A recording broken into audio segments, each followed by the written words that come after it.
सबको जय मसीह की, प्रभु यीशु मसीह के नाम में आप सबका स्वागत करती हूँ मेरे प्रियो। आज मैं फिर से परमेश्वर का कलाम जो है आप लोगों के बीच में लेकर आने पाई हूँ। और आज हम वचन के जरिए देखने वाले हैं कि परमेश्वर हमसे क्या बातचीत करने वाले हैं। उससे पहले हम परमेश्वर का धन्यवाद करेंगे कि परमेश्वर ने मुझे इतना सुंदर समय दिया ताकि मैं वचन परमेश्वर का पवित्र कलाम जो है आप लोगों के बीच में लेकर आने पाई हूँ। और मेरे जितने भी यूट्यूब फैमिली है, जितने भी प्यार देते हैं, सपोर्ट करते हैं, आप लोगों का भी धन्यवाद करती हूँ। आप लोग भी परमेश्वर का वचन को सुनते हैं, आगे शेयर करते हैं। प्रभु की आशीष जो है आप लोगों के जीवन में बनी रहे मेरे प्रियो। इन दिनों में कुछ फेस्टिवल चल रहा है, शायद मुझे नहीं मालूम है। और फेस्टिवल की वजह से काफ़ी शोर शराबा होने की वजह से मैं वचन नहीं लेकर आ पा रही थी मेरे प्रियो। बट आज परमेश्वर ने समय दिया और अच्छा समय है आप लोगों के बीच में मैं परमेश्वर का वचन को लेकर आई हूँ मेरे प्रियो। आज हम वचन के जरिए देखेंगे कि परमेश्वर हमसे क्या बातचीत करते हैं। मैं आप लोगों को एक बात बता दूँ, आप लोग किसी भी चर्च में चले जाओ, किसी भी चर्च में चले जाओ, किसी भी परमेश्वर के दास या दासी के मुंह से प्रचार सुनो, वो लोग एक बात जो है आप लोगों को एक बात जरूर बताते हैं कि वचन पढ़ो, प्रार्थना करो, वचन पढ़ो, प्रार्थना करो। वो इसलिए बार बार एक बात बताते हैं कि वचन पढ़ो, प्रार्थना करो। वो क्यों ये बात बताते हैं? क्या आप लोगों ने कभी सोचा है? आप लोग सोचते होंगे कि नहीं, चर्च में जाते हैं तो एक ऐसा चर्च में जाते हैं तो वचन पढ़ना जरूरी है, प्रार्थना करना जरूरी है, ये समझ के आप लोग वचन को पढ़ते हैं। बट वचन क्यों पढ़ना चाहिए? क्यों बार बार रिपीट करके परमेश्वर के दास दासी आपको याद दिलाते हैं कि वचन पढ़ो, प्रार्थना करो, वचन पढ़ो, प्रार्थना करो? मेरे प्रियो, ये हमारे जीवन में बहुत ही ज़्यादा ज़रूरी है। हमारी लाइफ के लिए ये वचन हमारे लाइफ के लिए बहुत ही ज़्यादा इम्पोर्टेंट है। इसलिए जो परमेश्वर के दास और दासी जो है बार बार रिपीट करते हैं कि आपको याद दिलाते हैं कि वचन पढ़ो, प्रार्थना करो। मैं आप लोगों को बता दूं मेरे प्रियो कि हम लोग ना इस दुनिया में रहते हैं, और इस दुनिया में जब रहते हैं ना तो परमेश्वर के लोगों के जीवन में ना शैतान अपनी युक्तियाँ बनाता रहता है, अपना चालाकी चलता रहता है, वो हमेशा वार करता रहता है। और बाकी दुनिया के लोगों के जीवन में नहीं, क्योंकि बाकी दुनिया के जो लोग हैं ना उसके अधीन में है। परमेश्वर के आराधना करने वाले लोग ही सिर्फ शैतान के अधीन में नहीं है, वो परमेश्वर के लहू में कवर है।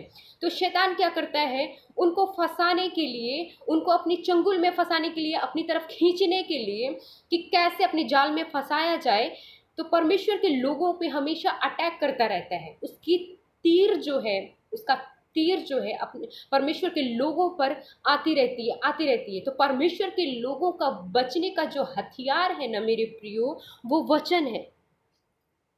वचन जब हम वो ऐसे सीधा आके वार नहीं करेगा शैतान, वो लोगों के जरिए वार करेगा। किसी के मुंह से कड़वाहट बोली हमें बोलने पर मजबूर करेगा, हमारा सामने वाला हमें कड़वी बात बोलेगा जिससे हमें हर्ट होगा, हमें तकलीफ होगा, हम निराश हो जाएंगे, उदास हो जाएंगे। हमें अपेक्षा भी नहीं होगा कि सामने वाले लोग, जो सामने वाला है वो हमें कभी ऐसा बोल सकता है। बट शैतान जो है उसके जरिए हमें हर्ट करने के लिए अपना वार करेगा, तो लोगों को इस्तेमाल करेगा, तो लोग हमें हर्ट करेंगे कड़वी बात बोलकर, लोगों के द्वारा हमें दुख देने की कोशिश करेगा। वो उसका तीर है, जो तीर आता है ना उसको हमें रोकना है मेरे प्रियो, वचन को पढ़ के।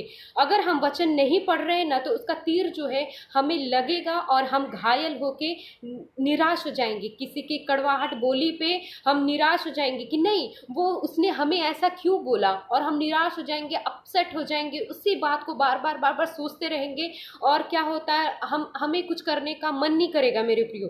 पर अगर हम वचन को पढ़ रहे हैं ना तो कोई कितना भी हमें कड़वाहट बोले, शैतान की कितनी भी तीर हमारे ऊपर फेंका जाए, हमें कितना भी शैतान वार करे, हमारे वचन को पढ़ते रहेंगे ना तो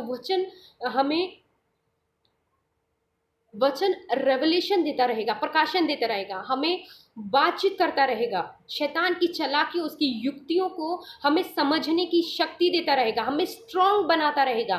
तो शैतान जितनी भी तीरें फेंकेगा, जितना भी कमान, वो जो तीर हमारे पे फेंक के वार करने की कोशिश करेगा, हमें कोई फर्क नहीं पड़ेगा, क्योंकि वचन हमें स्ट्रांग बनाता है, हमें सीधे खड़े रहने देता है। इसलिए वचन जो है हमें बार बार पढ़ते रहना चाहिए अपने जीवन में। हम फ़ोन में भी कई लोगों ने डाउनलोड कर रखा है, आप लोग कहीं पे भी फ्री होते हो तो आप लोग फ़ोन से वचन पढ़ सकते हो। मैं भी ट्रेन में जब ट्रैवल कर रही होती हूँ तो मेरे फ़ोन में भी बाइबल है, मैं फ़ोन में ही बाइबल ओपन करके परमेश्वर का ओपन करके मैं पढ़ती हूँ, परमेश्वर का वचन पढ़ती हूँ। मेरे प्रियो, हमेशा हमें परमेश्वर का वचन पढ़ते रहना चाहिए। हमें नहीं पता कि वो कब हमारे पे वार करेगा। परमेश्वर का वचन कहता है ना, धर्मी जन गिर जाएगा फिर भी उठ खड़ा होगा। क्यों, कैसे उठ खड़ा होता है? अपने आप तो नहीं उठ खड़ा होता है, वो इसलिए उठ खड़ा होता है क्योंकि परमेश्वर का वचन उसे सिखाता है, उसे स्ट्रांग बनाता है। इसलिए धर्मी जन अगर गिर भी जाता है तो परमेश्वर का वचन के जरिए पढ़ने के बाद वो फिर उठ खड़ा होता है।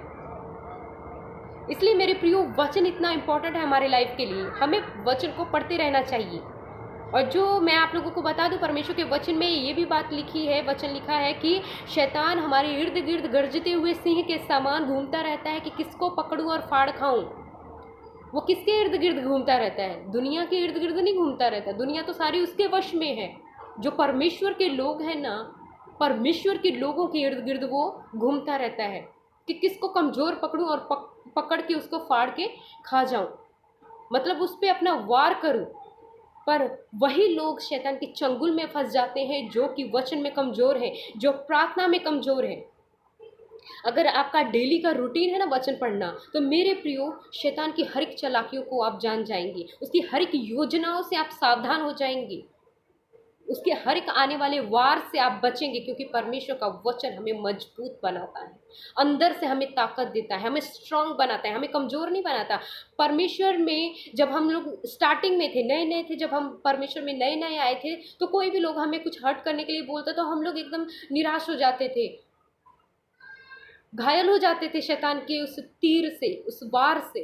परंतु अब क्यों नहीं घायल होते? क्योंकि हमारे पास परमेश्वर का कलाम है, हमारे पास परमेश्वर का वचन है। आने दो, जितना भी वो तीर अपना फेंकता है, जितना भी अपनी योजनाएं बनाता है, जितना भी वो चालाकी खेलता है, करे, ये वचन जो है हमें स्ट्रांग बनाएगा। ये वचन ही हमें आगे बढ़ने की हिम्मत देता है। वचन में वो सारी बातें हैं जो परमेश्वर में, प्रभु यीशु मसीह में आगे बढ़ने की हमें हिम्मत देता है। हर एक सवालों का जवाब हमें वचन में मिलता है। इसलिए मेरे प्रियो, हमें हमेशा हमेशा हर एक परमेश्वर के दास जो है बार बार हमें यही सिखाते हैं, वचन पढ़ो, वचन पढ़ो। वचन हमारे लाइफ में कितना इम्पोर्टेंट है, आज के वचन के जरिए आप लोगों को पता चल गया होगा मेरे प्रियो।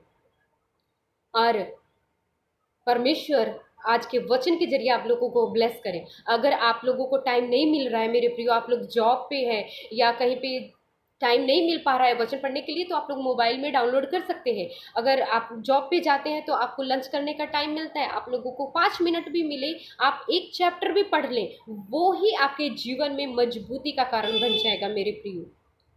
बस इतना ही कहना चाहूँगी। आज का वचन, आज का मैसेज आप लोगों को कैसा लगा, आप लोग कमेंट करके ज़रूर बताएं। अपना प्रार्थना विषय, अपना प्रेयर रिक्वेस्ट ज़रूर दें मेरे प्रियो। बाकी जितने भी भाई बहनों के जितने भी प्रार्थना थे वो मैं कर रही हूँ, हम लोग कर रहे हैं मिल के। और परमेश्वर आप लोगों को ब्लेस करे मेरे प्रियो। और अगर आप लोग सुनने में नए हैं तो ज़रूर सब्सक्राइब करें और शेयर करें। जय मसीह की।